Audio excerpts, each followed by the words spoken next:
සුබ දවසක් ඔයාලා හැමෝටම. මම ඔයාලට කලින් වීඩියෝ එකෙන් බබාට හොඳ නර්සරියක් තෝරගන්නේ කොහොමද කියන එක ගැන කතා කරා. හොඳ නර්සරියක් තෝරගත්තට පස්සේ ටීචර් ඔයාලට දෙන ස්ටේෂනරිස් ලිස්ට් එකට ඔයාලා කරන්න ඕනේ මොකක්ද කියලා අපි බලමු. මම කියන්නම් ලිස්ට් එක ඔයාලගේ අතට දුන්නට පස්සේ සාමාන්‍යයෙන් ඔයාලා කරන්නේ මොකක්ද කියලා. අම්මලා නම් කොලේ ගන්නවා දෙකට නවලා හෑම්බෑග් එකට දාගන්නවා. තාත්තලා නම් කොලේ ගත්තා 4ට විතර නැව්වා සාක්කුවට දාගත්තා. හරි ටීචර් අපි මේක අරගෙන එන්නම් කියලා යනවා. එහෙම කරන්න එපා. ඔයාලා ඒක ටීචර් ගාවදිම කියවලා බලන්න. අපැහැදිලි තැනක් තියෙනවා නම් ඒ ගැන ටීචර්ත් එක්ක කතා කරලා පැහැදිලි කරගන්න. ඊළඟට ඔයාලා කරන්නේ ලිස්ට් එක අරගෙන ගිහින් බුක් ෂොප් එකට දීලා මේකේ තියෙන බඩු ටික අපිට දාලා දෙන්න කියලා කියනවා. එහෙම නැත්නම් ඒකේ තියෙන බඩු ටික දාලා තියන්න කියලා වෙනත් වැඩවලට ගිහින් එනවා. එහෙම තියලා ගියාම හරි දුන්නහම හරි සමහර බුක් ෂොප් වල අය කරන වැඩ දෙකක් තියෙනවා. පළවෙනි එක තමයි ෂොප් එකේ තියෙන වැඩිම ප්‍රයිස් එකේ බඩු වලින් ලිස්ට් එක හදලා තියෙනවා. එහෙමත් නැත්නම් වැඩි විකිනෙන්නේ නැති බාල තත්ත්වයේ වයින් ලිස්ට් එක දාලා දෙනවා. ඔයාලා මුදල් දීලා ගන්නේ ඔයාලගේ දරුවෝ වෙනුවෙන් හින්දා මම දැන් කියන ඒවා ගැන ඔයාලගේ විශේෂ අවධානය යොමු කරන්න. පළවෙනියෙන්ම බලන්න ඔයාලා බබාට ගන්න පැන්සල් හොඳ තත්ත්වයේ ඒවද කියලා. HB තමයි පැන්සල් භාවිතයට හොඳ. මේක වෙළඳ නාමයක් නෙමෙයි. පැන්සල් වර්ගයක් විතරයි. සමහර පෙන්සිල්ස් තියනවා කට එකට දාන්න බෑ. එහෙම නැත්තම් කට එක ෂාප් කරද්දි කැඩෙනවා. ඊළඟට බලන්න කතුර. බබාට ඇඟිලි තුඩු දාලා කපද්දි මේකෙන් කපන්න පුළුවන්ද කියලා. මොකද සමහර සිසර්ස් තියනවා හරිම තදයි. ඒක බබාට හසුරවන්න බෑ. තවත් ඒවා තියනවා කැපෙන්නේ නැහැ. ඔයාලා හොඳට බලන්න දරුවට පහසුවෙන් පාවිච්චි කරන්න පුළුවන් කතුරක්ද කියන එක. තවත් දෙයක්.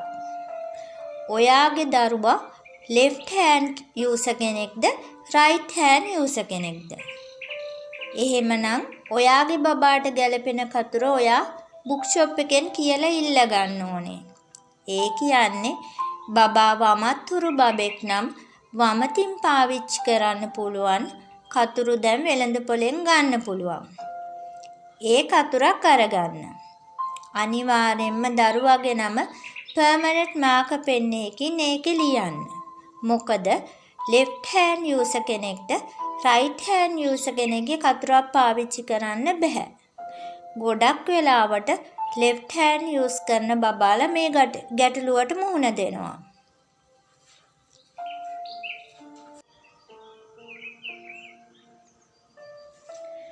තවත් කරුණක් තමයි පාට පෙට්ටිය. කලර් බොක්ස් එක. සමහර වෙලාවට පෙට්ටිය අලුත් පාටට තිබුණට ඇතුලේ තියෙන පාට කූරු පාට පැන්සල් පරණ ඒවා වෙන්න පුළුවන්. සමහර පාට කූරු පාවිච්චි කරනකොට කුඩු කුඩු හැලිලා කැඩෙනවා. එහෙම නැත්නම් හරියට පාට වෙන්නේ නැහැ. ඔයාලා කලර් බොක්ස් එක ඇරලා බලන්න ඒවා පාවිච්චි කරන්න පුළුවන් තත්ත්වයේ තියනවාද කියලා.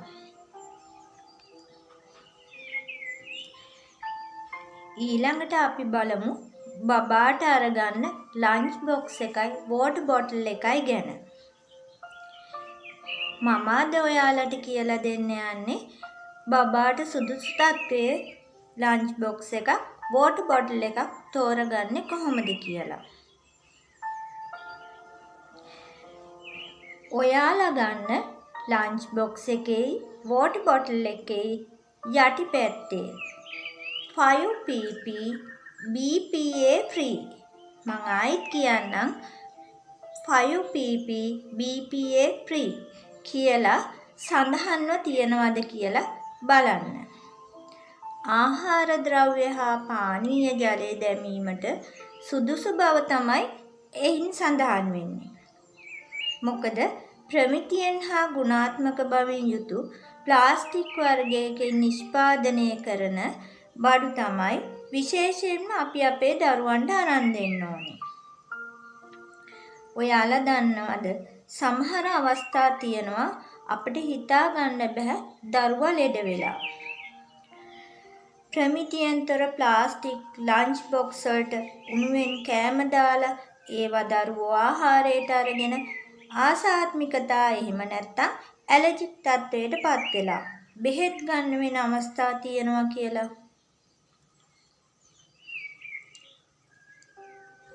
දැන් අපි බලමු බබාට අරගන්න ලන්ච් බොක්ස් එකයි පෝටර් බොටල් එකයි ගැන.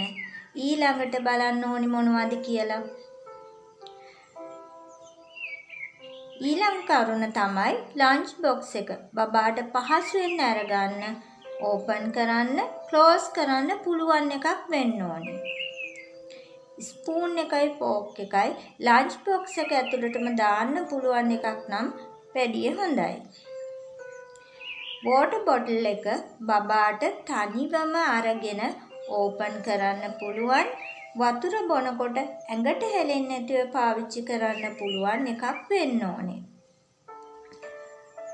අපි දැකලා තියෙනවා සමහර වෙලාවට බබාට වැඩිය ලොකුයි බබාගේ වෝටර් බොටල් එක.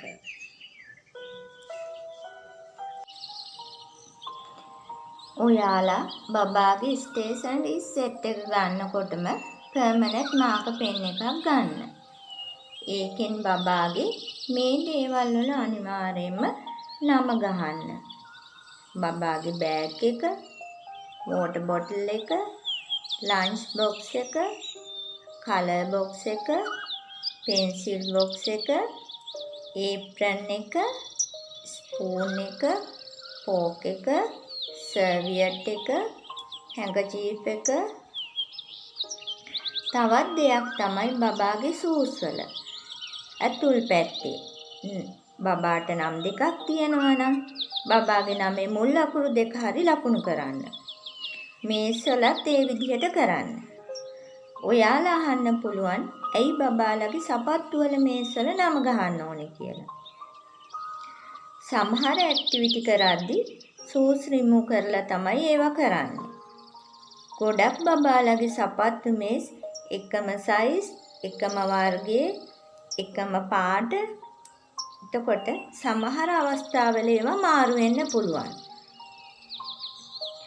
බබා පාසලට දා යන කැප් එක, හැට් එකේ උනත් නම ගහන්න.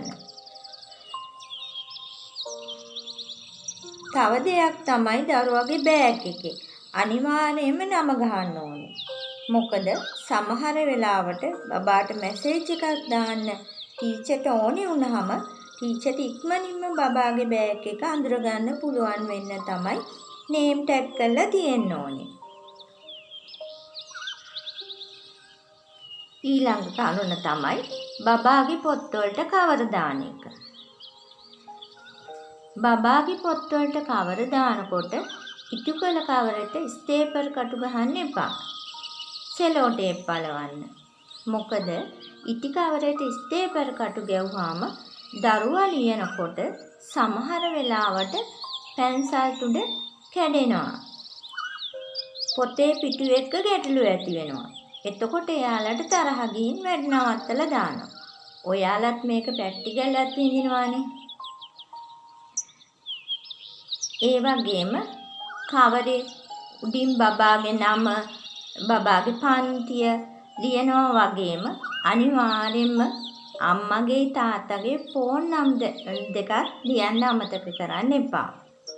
මොකද හදිසියේ හරි පන්තියේ ක්ලාස් ටීචර්ට එන්න බැරි වෙලා විනින් ටීචර් කෙනෙක් ඇවිල්ලා පන්තියේ වැඩ කරනකොට දරුවට හදිසියේ අසනීපයක් වෙලා හරි මොනවා හරි දෙයක් ගෙදරට පණිවිඩයක් විදිහට දෙන්න ඕන වුණාම ඒ ටීචර්ට කියන්නේ පන්තියේ ඉන්න අලුත් ටීචර්ට ලේසියිනේ බබාගේ බෑග් එකකින් පොතක් අරගෙන බෑග් එකේ තියෙන පොතේ තියෙන නම්බර් එකට කෝල් කරන්න.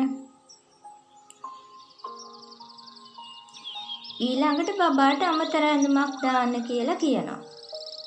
බබාගේ බෑග් එකට දාන අමතර ඇඳුම කියන්නේ හදිස්සිය හරි බබාට වොෂ්රූම් ගිහිල්ලා තෙමුනොත් එහෙම නැත්නම් වතුර බෝතලයක් ඇල්ලලා බබාගේ ඇඳුම තෙමුනොත් බබාව සීතලේ තියන්න බෑනේ. ඒ නිසා ටීචර් හරි ආන්ටි හරි බබාගේ ඇඳුම මාරු කරලා එයාගේ බෑග් එකේ තියෙන අමතර ඇඳුම අඳිනවා. ගොඩක් වෙලාවට අමතර ඇඳුම දාන්න කිව්වහම උඩ ඇඳුම විතරක් දාන්න එපා. බබා ගෑල් ළමෙක් නම් බබාට දාන ෆ්‍රොක් එකයි අන්ඩර් පෑන්ට් එකයි දෙකම දාන්න ඕනේ. පිරිමි ළමෙක් නම් ෂර්ට් එකක් හරි ටී-ෂර්ට් එකක් හරි කලිසමත් එක්ක අන්ඩර්වෙයා එකකුත් දාන්නම ඕනේ. ඒ ඇඳුම දානකොට ඇඳුමේ බබාගේ නම ගහන්න. ඇඳුම දාන බෑග් එකෙත් බබාගේ නම ගහන්න. තව දෙයක් තමයි බබාට දාන අමතර ඇඳුම ටීචර්ට හරි ආන්ටිට හරි ඉක්මනට පහසුවෙන් අඳින්න පුළුවන් විදියට දාන්න. මොකද සමහර අවස්ථා තියෙනවා බබාට දාලා තියෙන අමතර ඇඳුම අඳින්න ටීචර්ට වෙනම කෝස් එකක් කරන්න. මොකද අපේ අම්මලා ගෙදර තියෙන ස්ටයිල් ඇඳුම තමයි අමතර ඇඳුම විදියට දාන්නේ. අපේ අම්මලාට අමතක වෙන තව දෙයක් තියෙනවා. අපි හිතමුකෝ දරුවාගේ බෝතලේ පන්ති කාමරේ අමතක වෙලා ඇවිල්ලා. එහෙම නැත්නම් සර්වියට් එක අමතක වෙලා ඇවිල්ලා. දැන් බබාට අලුතෙන් වෝටර් බොටල් එකක් හරි සර්වියට් එකක් හරි ලන්ච් බොක්ස් එකක හරි තමයි අරින්නේ. එතකොටත් බබාගේ නේම් එක ටැග් කරලා අරින්න ඕනේ අලුත් බඩුවල. ඒ කියන්නේ බෝතලේ නම් බෝතලේ නම ගහන්න ඕනේ. ලන්ච් බොක්ස් එක නම් ලන්ච් බොක්ස් එකේ නම ගහන්න ඕනේ. සමහර වෙලාවට අම්මලා බබාට පෙන්නන්න නැතුව, ඒ කියන්නේ බබාලා දන්නේ නැතුව අලුතෙන් දානවා ලන්ච් බොක්ස් එක, සර්වියට් එක වගේ දේවල්. බබා මොකද කරන්නේ? බෑග් එක ඇතුලෙන් ඕක අරන් ඇවිල්ලා ටීචර්ට කියනවා මේක බබාගේ නෙමෙයි කියලා. මොකද සමහර බබාලා හිතනවා එයාගේ බඩු නෙමෙයි එයා දන්නේ නැහැනේ අලුතෙන් මේ බබාට මේවා දාලා කියලා. ඒකින්ද හැම වෙලේම අලුතෙන් මොන හරි බබාට දානවා නම් ඒකෙත් නම ගහන්න ඕනේ. මම ඔයාලව මේ දේවල් පිළිබඳව දැනුවත් කරන්න හිතුවේ ඔයාලත් ඔයාලගේ බබාත් ක්ලාස් ටීචර්ත් හැමෝමපත් වෙන අපහසුතාවය මග ඇරගෙන ඉතා සතුටුදායක පරිසරයක් නිර්මාණය කර ගැනීම සඳහායි. එය ඔබේ කාලය හා මුදල් නාස්තිය අවම කර ගැනීමට උදව් වෙනවා. ඉතින් අපි ඊළඟ වීඩියෝ එකෙන් බලමු බබා නර්සරි යන්න පටන් ගත්තාම ඇති වෙන ප්‍රශ්න මොනවද? ඒවාට පිළිතුරු කොහොමද අපි දෙන්න ඕනේ කියලා.